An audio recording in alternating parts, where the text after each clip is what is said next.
Avant de laisser la parole à mes deux collègues, Séverine et Stéphanie, je vais vous mettre un petit peu dans le contexte. Donc Axon Câble, nous sommes une ETI, entreprise de taille intermédiaire, environ 200 millions de chiffres d'affaires essentiellement à l'export. Nous sommes 2500 salariés répartis dans 20 filiales à travers le monde, 20 filiales qui ont été créées au fur et à mesure de notre croissance pour suivre nos clients et qui ont été créées uniquement pour servir les clients locaux. Donc la Chine vend en Chine, l'Inde vend en Inde ou ses pays limitrophes. En France, nous sommes environ 1000 sur 3 sites, l'un à Quimper, l'autre à Villers-le-Lac et le principal, l'historique, le siège à Montmirail où nous sommes 780. Nous avons aussi une petite entité à Orbey-l'Abbaye qui dépend de Montmirail, ils sont une quarantaine de personnes et un bureau à Reims. On conçoit et on fabrique des solutions d'interconnexion. Et pour ça, on est très intégré verticalement. On a des bureaux d'études, et je le mets au pluriel parce qu'on a l'habitude de parler des bureaux d'études de conception de produits. Mais nous, ça va bien au-delà. On a aussi des bureaux d'études de conception de nos propres machines. Et je reviendrai dessus tout à l'heure. On a une multitude d'ateliers de production. Je reviendrai aussi tout à l'heure en vous présentant les produits. On a les services support habituels, RH, marketing, mais on a aussi d'autres services support qui complètent notre intégration verticale, qui sont par exemple nos services de tests de laboratoire, puisqu'on est totalement intégré. Au niveau des produits, on conçoit et on fabrique ce que vous avez à l'écran, et je vais un petit peu détailler. Donc on part de conducteurs. Si on fait une similitude avec ce que vous avez à la maison, conducteur, c'est les fils électriques avec le conducteur en cuivre que vous avez, et du coup, vous voyez la taille du cuivre que vous avez à la maison. Et nous, c'est bien trop gros pour nous, puisqu'on est spécialisé dans l'ultra petit. Et ça répond à ce que vous avez présenté, Monsieur Lanoux. Nos clients attendent du petit pour du léger et du peu d'encombrement dans leurs produits, pour leur propre consommation. Donc le conducteur, on va le retravailler pour lui augmenter ses performances et le mettre à la bonne taille. Et quand je vous parle de taille, on a certains produits où le conducteur est plus petit que la taille d'un cheveu. Donc après le conducteur, on va le gainer, donc l'isoler pour le transformer en fil. C'est le deuxième pavé, en fil, et les fils, on va les assembler entre eux pour les transformer en câbles. On va fabriquer la partie connecteur, donc c'est le pavé central. Et là, si je reviens à nouveau à ce que vous avez à la maison, c'est la prise que vous allez mettre dans le mur. Donc vous voyez que ça n'a pas du tout la même forme que ce que vous avez l'habitude de connaître. Et on va assembler le connecteur au câble pour le transformer en cordon. Ici, c'est un peu plus compliqué en harnais. On va aussi intégrer ces harnais dans des mini-systèmes. Donc nos clients peuvent nous acheter chacun des pavés. Donc ils peuvent nous acheter le système complet ou nous acheter que le câble et faire eux-mêmes leur système. On est dans le marché automobile et je suis persuadée que vous avez un produit Axon dans votre voiture parce que depuis 1990, on fournit le câble qui déclenche l'airbag dans votre volant. Et on avait calculé qu'on doit fournir un véhicule sur 2 en Europe. Donc, quand je vous parle de ce type de produit, vous devez comprendre le niveau de fiabilité qu'attendent nos clients et de longévité dans la fiabilité qu'attendent nos clients. Et c'est d'autant plus vrai si je vous explique que dans l'aéronautique, on fait les commandes de vol de l'A350. Alors bien sûr, que ce soit dans l'automobile ou dans les aéronefs, on est partout ailleurs dans les véhicules. On va être sur votre siège, dans l'avion, dans la partie multimédia. On est dans une multitude de capteurs dans l'automobile. On est aussi dans l'aéronautique, dans les casques des pilotes pour la partie défense. Ils ont des casques très sophistiqués qui nécessitent, pareil, du léger, parce que le casque doit être léger, et de la fiabilité. On est dans l'industrie, c'est à peu près 10% de notre activité. Et j'aime bien présenter ce slide parce que là, on parle de milliers de pièces par semaine, millions de pièces à l'année. C'est fabriqué en France. Et c'est là où on a besoin d'avoir un bureau d'études de conception d'équipements, parce que pour concurrencer d'autres pays, comme les pays asiatiques, il faut que l'organisation de production soit la plus basse au niveau coût possible. Donc là, on parle de millions de pièces, vous reconnaissez la photo, hein, ça rentre dans des disjoncteurs comme à nouveau vous pouvez avoir. Et derrière, j'aime bien vous mettre celui-là, parce que dans le spatial, on va parler de pièces à l'unité. Donc cette photo, c'est le robot Curiosity qui est sur Mars depuis 2012. Là, on a dû fabriquer 5 pièces pour en lancer qu'une. Le robot, depuis 10 ans, est très fatigué. Mais vous avez toujours de magnifiques images qui arrivent et toutes ces images passent par notre câble. Depuis, Curiosity a fait beaucoup de petits, donc on est sur plein d'autres robots sur Mars, et Mars c'est très près en fait finalement, parce qu'on est aussi sur des sondes qui sont actuellement à destination de Jupiter. Donc pour en arriver là, on a eu une stratégie, ça fait 60 ans qu'on existe. On veut être là dans 60 ans et notre stratégie donc, se résume par une phrase, on veut être une entreprise pérenne. Et lorsqu'on dit ça, ça a donc des conséquences qui sont, il faut trouver le bon produit au bon moment, au bon coût pour nos clients. Mais donc il faut avoir des relations de longue durée avec nos clients, mais pas que, avec nos fournisseurs, avec nos salariés, avec nos voisins. Et pour ça, il faut avoir une vraie politique de responsabilité sociétale. Et ce slide est aussi vieux que notre stratégie et il n'a jamais été changé. Et donc, une fois que vous avez défini votre stratégie, ou la nôtre, on a des feuilles de route.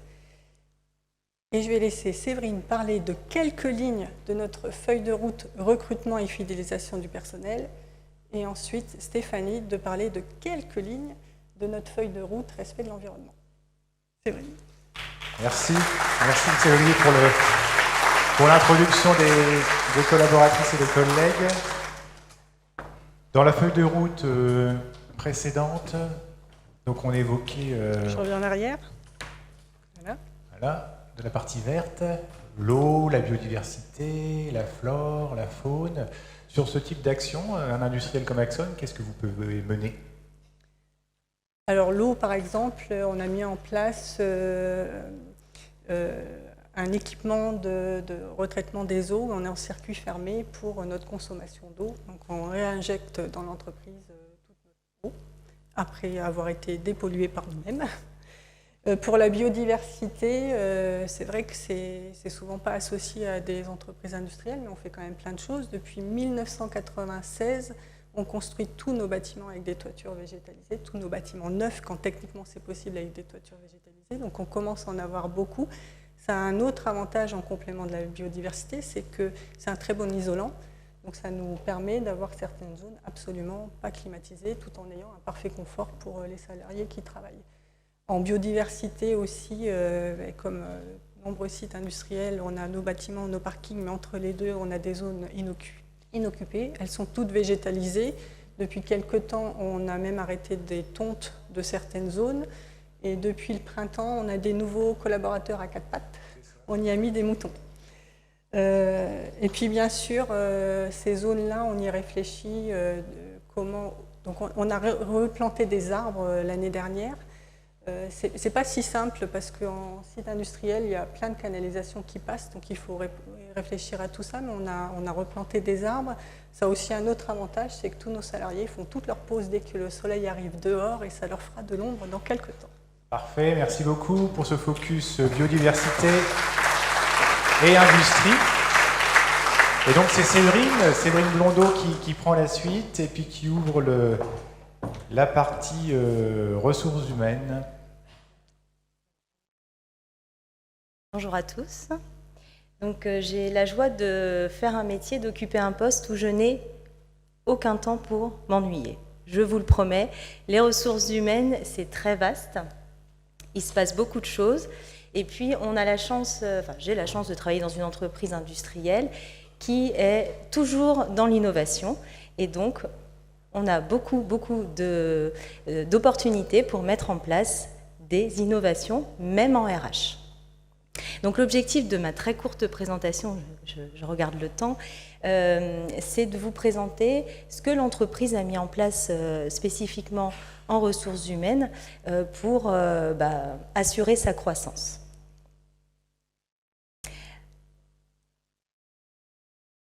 Vous l'avez dit, l'entreprise a pour objectif principal d'être une entreprise pérenne. Mais ce qu'il faut préciser aussi, et ce qui est très important pour les salariés, c'est que c'est une entreprise familiale. Et bien que nous soyons quand même plus de 750 à Montmirail, on a vraiment cette ambiance encore très familiale. Et notre équipe de direction est sur le site, est partie prenante des projets, des réunions. Ils ne sont pas juste une direction déportée. Chez Axon, alors nous, c'est vraiment une réalité. L'entreprise, c'est avant tout les hommes et les femmes qui y travaillent. Et c'est extrêmement important. Parce que finalement, on se rend compte, et d'autant plus aujourd'hui, où on a quand même une certaine crise du recrutement au niveau national, on se rend compte que quand on n'a pas les bons salariés aux bons endroits dans l'entreprise, malheureusement, on ne fait pas grand-chose.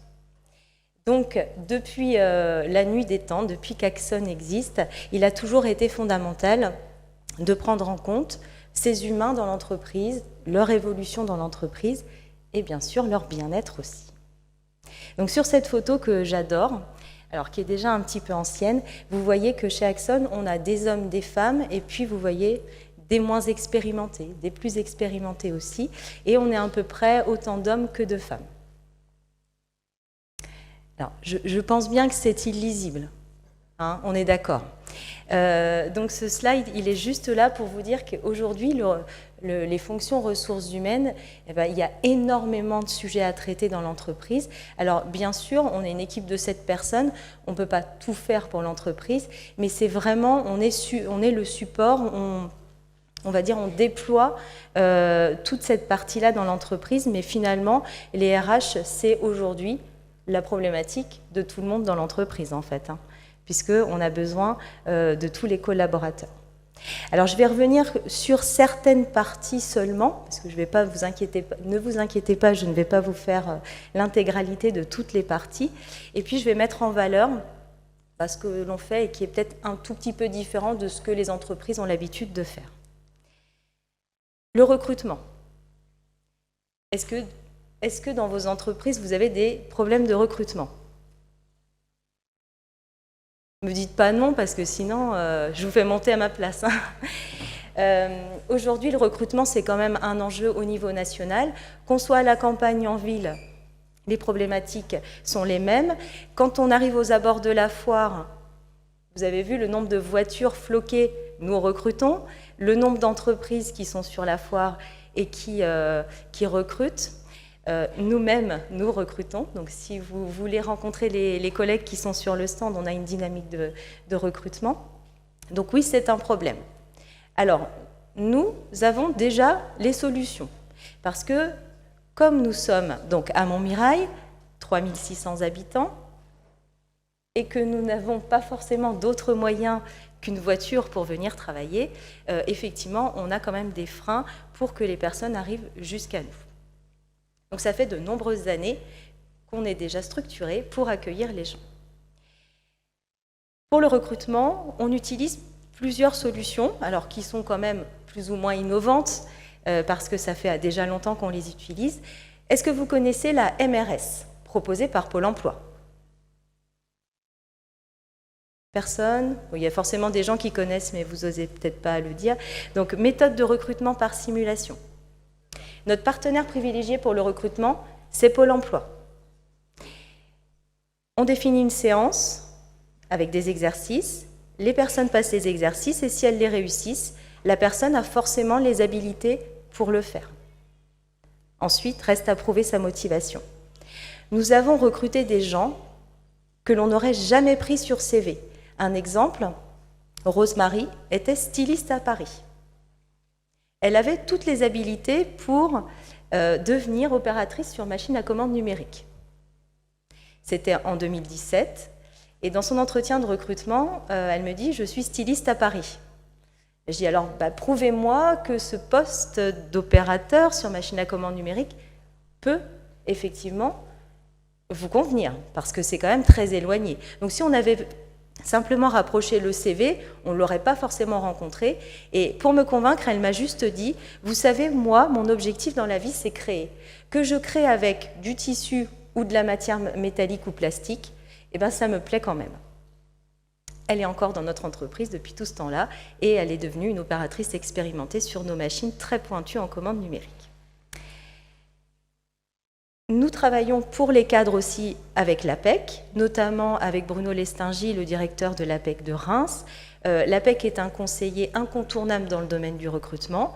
Il nous conseille pour notre site internet, notre communication vers les cadres.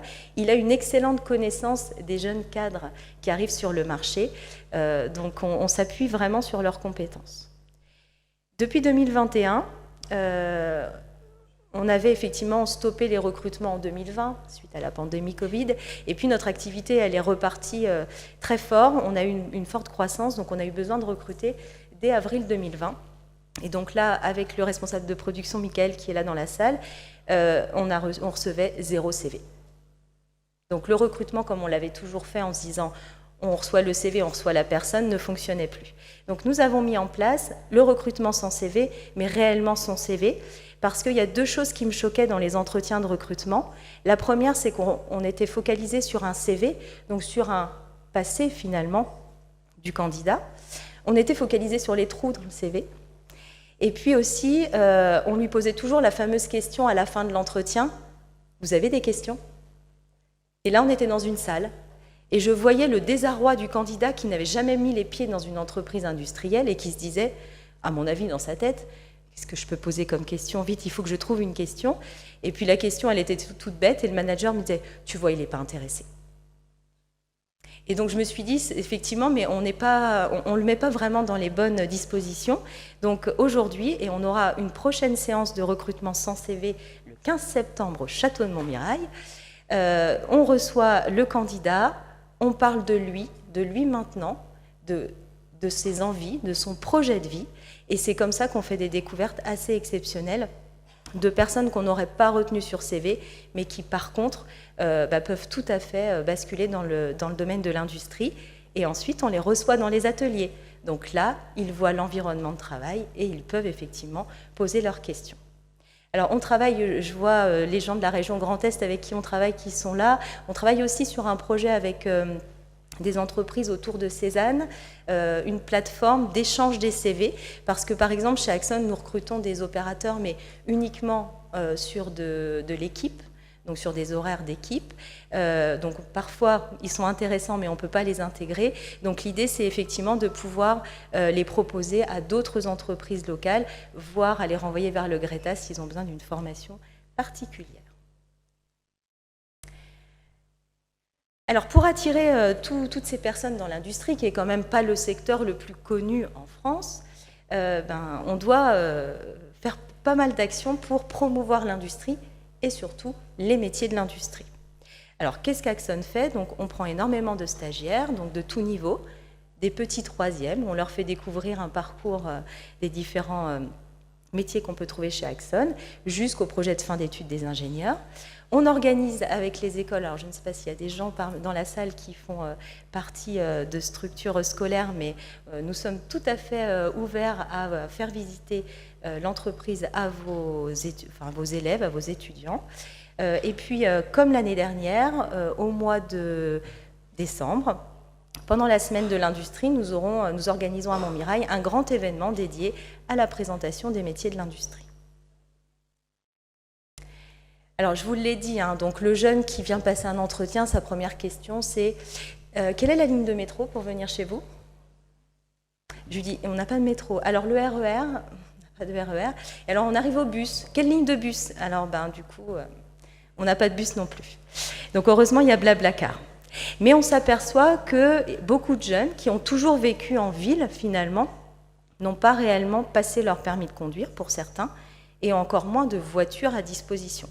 Donc, comment on s'organise pour que ces jeunes puissent arriver sans trop de problématiques pour un stage de 6 mois, pour un nouvel emploi?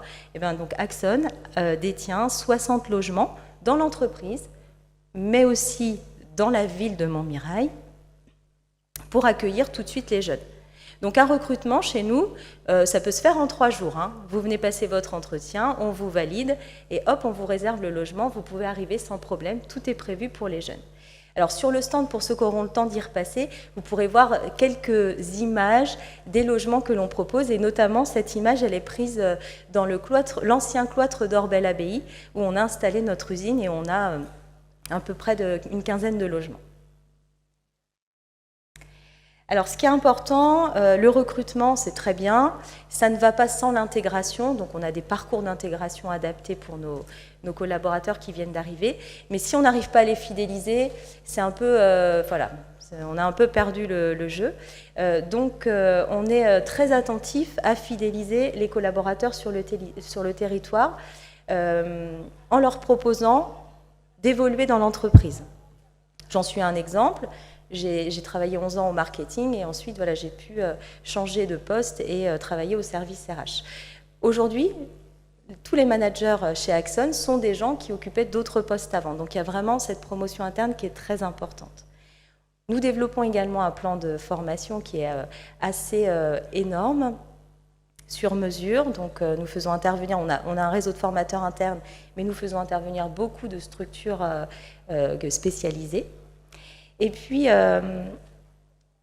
on recrute souvent des gens qui n'ont pas forcément fait de formation initiale et qui sont à un moment donné de leur carrière chez Axon bloqués dans leur parcours.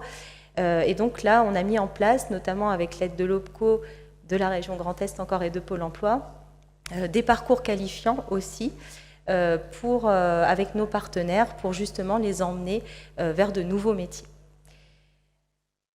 Et puis bien sûr, nous sommes un groupe international, donc nous avons aussi la possibilité de proposer des choses à l'international. Notamment, nous avons quelques VIE, les volontariats internationaux en entreprise, à proposer dans nos filiales un peu partout à travers le monde.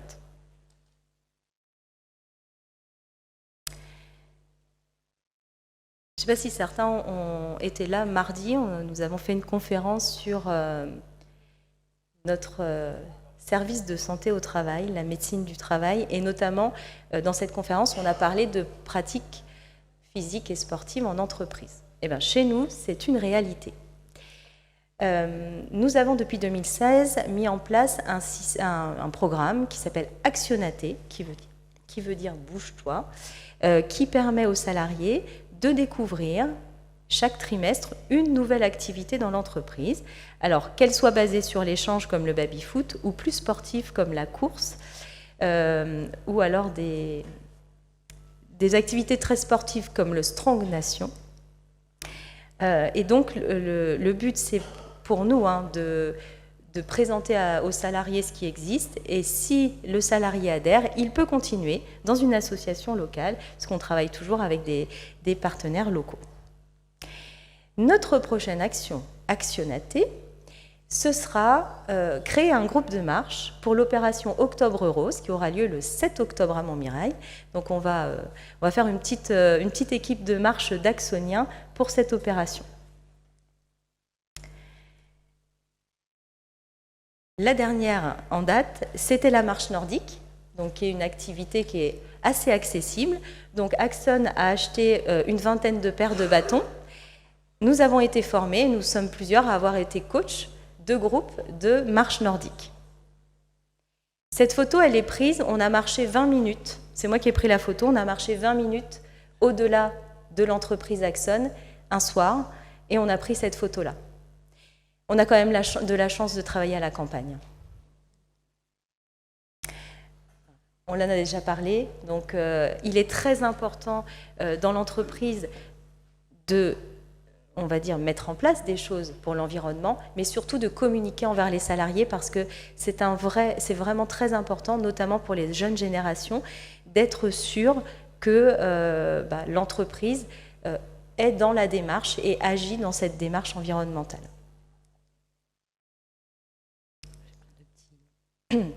Et puis,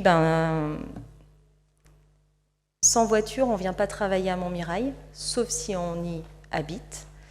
On a des salariés qui habitent jusqu'à Reims, voire à Châlons aussi. Donc, depuis de très nombreuses années, la solution qu'on en a trouvée, c'est de favoriser le covoiturage. Donc, nous avons notre propre plateforme interne de covoiturage. qui permet de mettre les salariés en lien les uns aux autres. Il n'y a pas d'échange d'argent, c'est un échange de bons procédés. Les salariés le font entre eux. Et puis finalement, c'est le bouche à oreille qui fonctionne encore mieux. Et parfois, au service RH, on est même amené à trouver la solution de covoiturage avant de valider l'embauche de quelqu'un qui habite loin. Donc ça, c'est extrêmement important. Ça fait partie aussi on va dire, de la dynamique, comment je facilite l'accès de l'entreprise à ces jeunes candidats. Et ensuite, je laisserai la parole à ma collègue Stéphanie. Un grand merci, Séverine Blondeau, responsable RH chez Axon. Vous avez développé l'action classe 4.0. Hein. Je crois que vous avez des projets de développement au niveau du Grand Est. Présentez-nous un peu les projets de développement et quels sont les objectifs recherchés par cette action.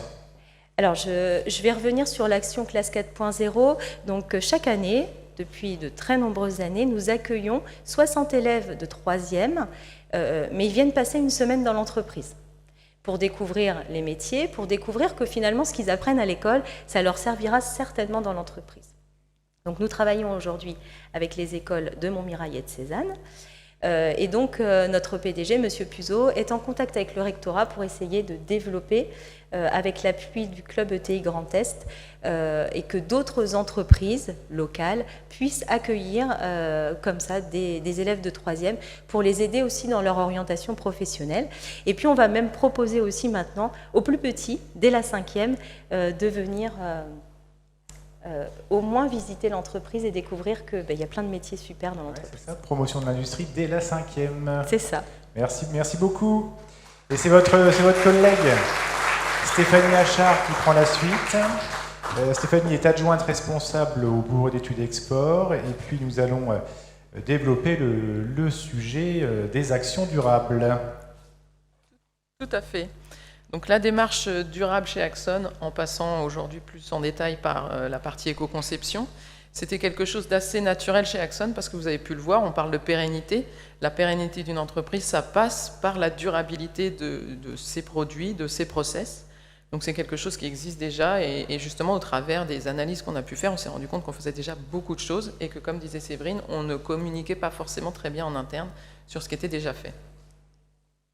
Alors effectivement, elle prend place à différents niveaux chez nous. Comme nous sommes un groupe à l'international, il y a également des actions qui sont étendues vers nos filiales via, entre autres, une feuille de route environnementale. Il y a également des exigences réglementaires, forcément, qui vont être à respecter dans toutes nos filiales.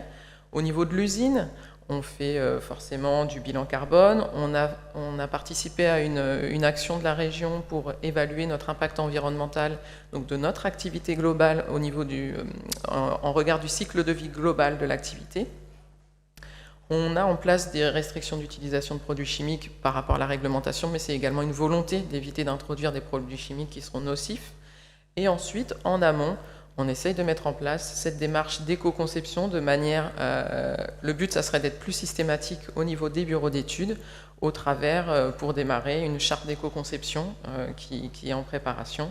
Et également, en aval, après l'utilisation de nos clients, nous sommes aussi capables de réparer les produits que nous avons fournis ou de rétrofiter même directement sur un système client. C'est également possible, c'est des choses que nous savons faire. Donc aujourd'hui, je vais vous parler de la partie vraiment impact environnemental. Donc on a badgé chez Axon Grid Connect, justement pour améliorer notre communication. On a deux volets principaux, c'est la partie réglementaire, donc REACH ROHS, notre objectif étant d'avoir le moins de produits non conformes possible et moins de SVHC. Et une partie éco-conception. Donc on va taguer les produits d'éco-conception aussi bien au niveau des améliorations process qu'au niveau des développements produits. Donc je vous le disais, on a participé à plusieurs actions avec l'aide de la région, entre autres de l'ADEME, etc., qui sont intervenues à différentes étapes du cycle de vie et du cycle de fonctionnement de la société. Donc entre autres, on a participé à un accompagnement sur les achats durables, sur l'optimisation de notre circuit de logistique à travers de Fret 21. Nous avons également analysé notre impact environnemental autour du cycle de vie grâce à l'action Civiso, donc je vais vous en parler un tout petit peu après.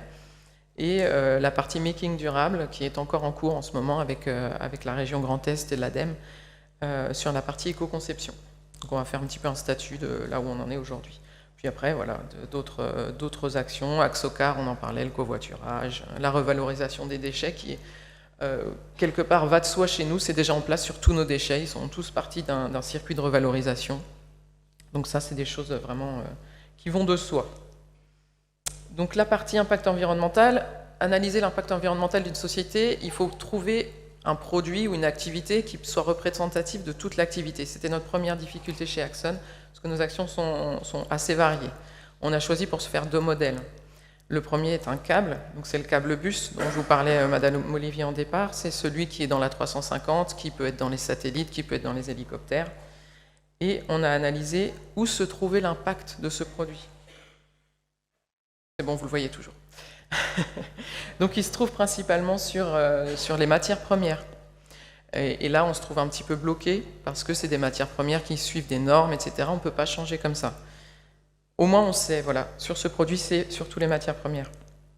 Ensuite, deuxième activité principale, ça va être la fabrication de connecteurs.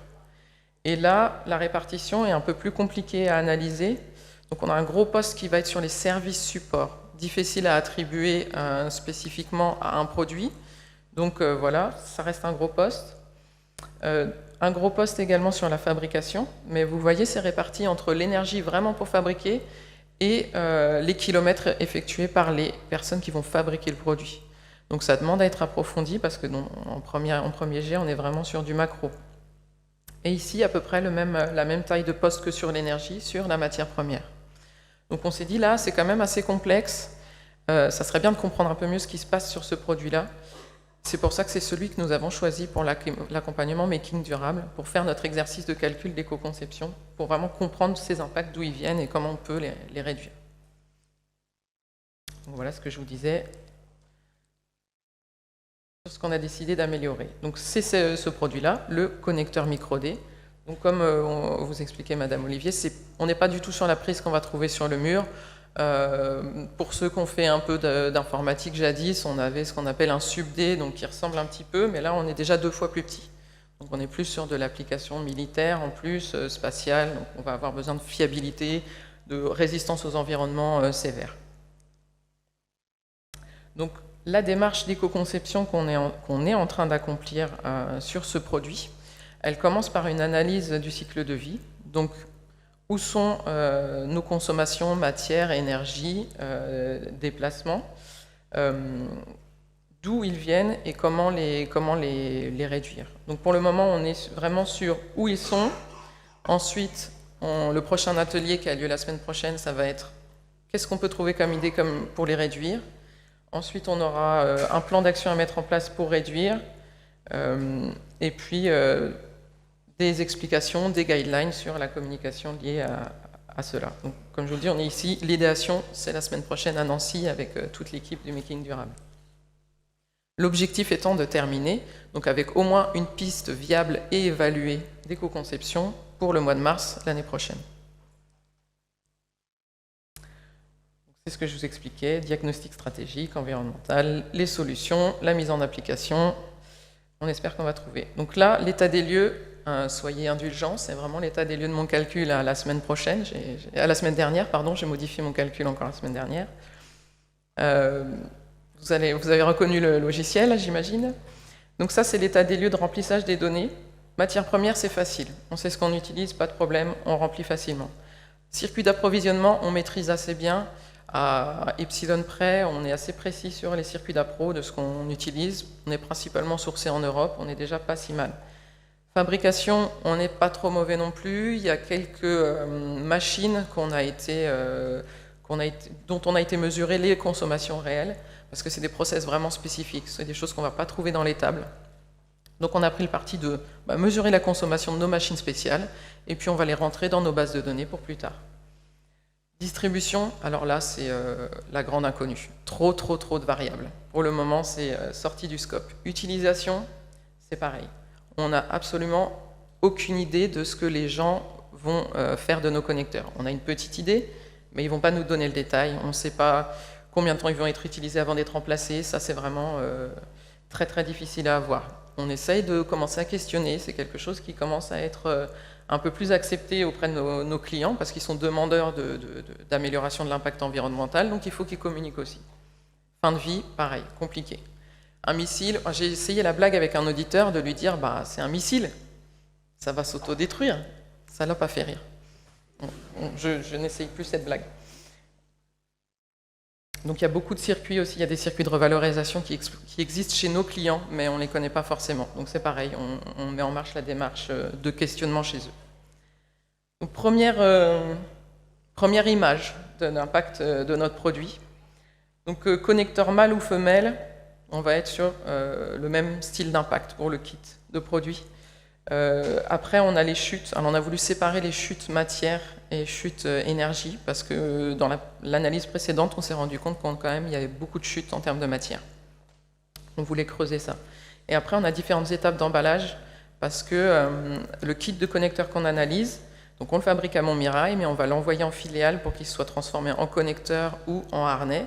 Et ensuite, il va aller chez nos clients. Donc, entre toutes ces étapes-là, il y a des transports, il y a des packaging. Donc, on a voulu aussi tout détailler comme ça.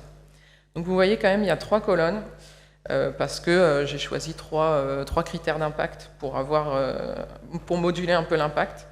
On a le score unique en millipoints.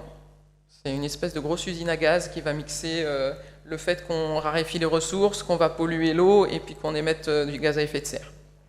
Il y a des gens qui se sont penchés dessus puis qu'on bâtit une usine à faire un seul chiffre.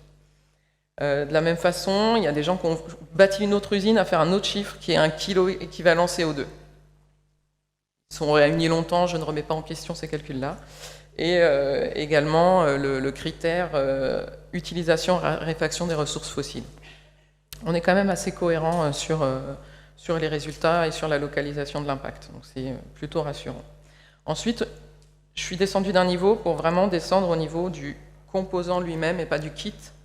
Et là, on voit que le travail à faire, ou au moins ce qui est le plus impactant, c'est nos contacts. Mais pourquoi c'est nos contacts? Parce que nos contacts sont dorés. Et par sa rareté, l'or va avoir un gros impact environnemental. Alors aujourd'hui, je ne sais pas dire si on va pouvoir réduire la quantité d'or, le déposer différemment pour en avoir moins. Ça reste à voir. J'en discute la semaine prochaine avec l'équipe et puis on en reparlera au prochain épisode. Merci.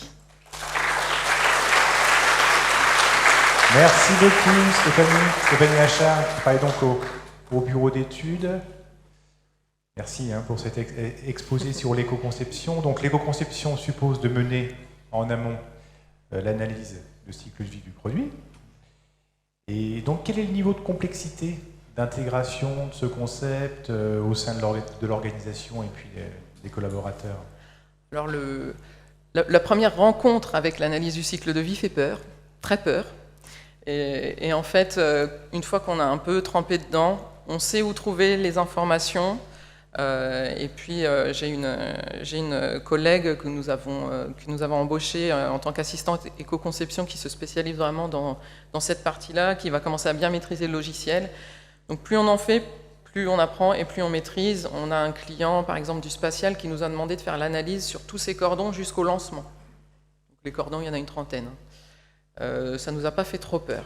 On lui a juste dit, préparez-vous à ce que ça prenne 3 à 6 mois pour qu'on récupère toutes les données. Mais au final, ça se fait. Et on déculpabilise sur les informations qu'on n'arrive pas à avoir, parce que déjà avoir une image macro avec des estimations, c'est déjà une information. C'est des prestations que vous pouvez vendre à vos clients? Oui. C'est bien, donc du service valorisable. Un grand merci à l'équipe d'Axon Cable, aux 3 intervenants.